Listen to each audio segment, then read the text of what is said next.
Let me ask you this question. Back when I remember booking you in live events when you really started rocking and rolling, and I would get pressured from Vince to put you in tags because you were so valuable, and everybody's got an expiration date, some sort of DNA on them. We don't know when it is exactly. We just hope we can guess good and stay ahead of the curve.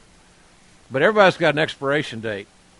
So he wanted me to book you in tags a lot on the live events. And I remember doing that.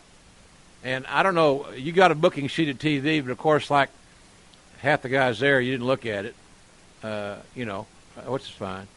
So you get to the town. I remember calling the office, Friday town, and I was still at work probably around 6 or 7 o'clock. And you want to know why you were booked in a tag. And I explained why you're booked in tag, and that Vince thought it was best for you. Pace yourself. And man, you were hotter than hell. You were mad. And so I said, well, can we get through tonight and let me get a chance to fix it by tomorrow? And you reluctantly did it. I don't even remember who you were teaming with. It might have been Taker. I don't know. Could have been. I don't know who it was. It was another top guy. It wasn't like it wasn't you and Howard Finkel against Harvey Whippleman and Sid Vicious. He was a top guy. But what was your issue about the not liking the tags? Because people are going to say, well, God, Steve and Brian Pillman were a great team as the Hollywood Blondes. I've always said, well, it's a different place, a different time. Well, you're right. It was a different place at a different time.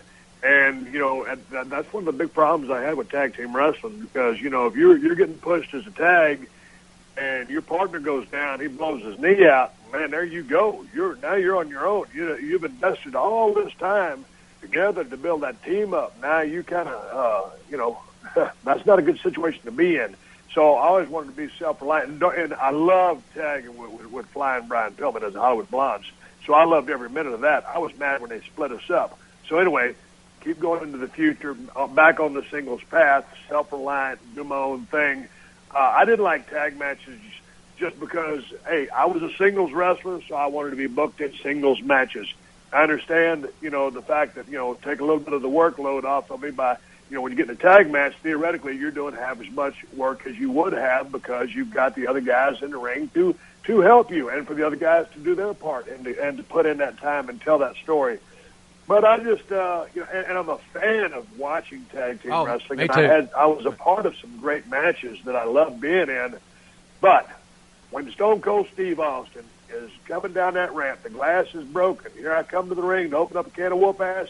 I want to do it by myself with some other cat, one-on-one in the ring with a badass referee. Well, I'll apologize now for back, I don't remember what year it was. Well, the logic is sound, and I remember having those conversations with you guys a couple of those times. Yeah. And so, obviously, and hey, man, I was running hard and